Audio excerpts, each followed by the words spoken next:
राहुल गांधी द्वारा जिस प्रकार से सार्वजनिक रूप से चुनाव आयोग के बारे में बयानबाजी की रही है, उनकी एक तरह से मानसिक दिवालियापन की स्थिति है।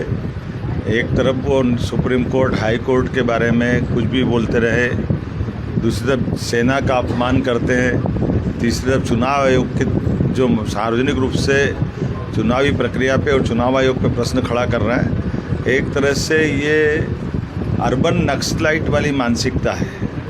मैं मान के चलूँगा उनको माफ़ी मांगना चाहिए इस प्रकार के विचारों के लिए। उनकी पार्टी हारे, उनका अपना जनादर ख़त्म हो जाए, वो अपनी पार्टी के लिए करे जो करना हो, लेकिन समूचे लोकतंत्र जो दुनिया का सबसे अच्छा लोकतंत्र और सबसे बड़ा लोकतांत्रिक देश है, ऐसे में उसके जो 3 आधारभूत मूल स्तंभ है, वो न्यायपालिका, वो हमारी इस इलेक्शन को निष्पक्षता से कराने वाले चुनाव आयोग की संस्था, या हमारे संविधान प्रदत्त अधिकारों की बात हो, सेना की बात हो, हर एक स्थान पर। और हद तो तब हो जाती है जब सेना पराक्रम पुरुषार्थ करती है, तब जो चाइना और पाकिस्तान की प्रशंसा करने लग जाते हैं। इससे देश में उनकी भी और उनके साथ साथ नेता प्रतिपक्ष की जो गरिमा गिरती जा रही है, ये अत्यंत दुर्भाग्यपूर्ण है। कल जिस प्रकार से उनने इलेक्शन कमीशन के आधार पर बात कही है, अब कोई समझाए उनको, राहुल गांधी को, कि चुनाव आयोग जिस राज्य में चुनाव होता है वहाँ के कलेक्टर को ही निर्वाचन का मुख्य चुनाव आयोग बनाता है। ऐसे में डीएम ही चुनाव कराते हैं। अब कर्नाटक की जहाँ की बात कर रहे हैं, वहाँ सरकार किसकी थी?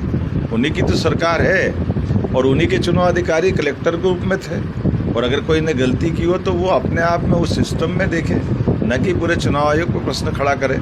लेकिन एक के बाद एक हार के लगातार जो उनको झटके लग रहे हैं, मैं बड़े दुर्भाग्य के साथ कहना पड़ेगा कि आज तक ऐसा नेता प्रतिपक्ष नहीं देखा जिनने इतने नीचे आकर के इस तरह की बात कही है। निश्चित रूप से उनको देश की जनता से माफ़ी मांगना चाहिए, प्रदेश की जनता से माफ़ी मांगना चाहिए। मैं मान के चलता हूँ कि इस घटना से सबक लेकर के वो शायद माफ़ी।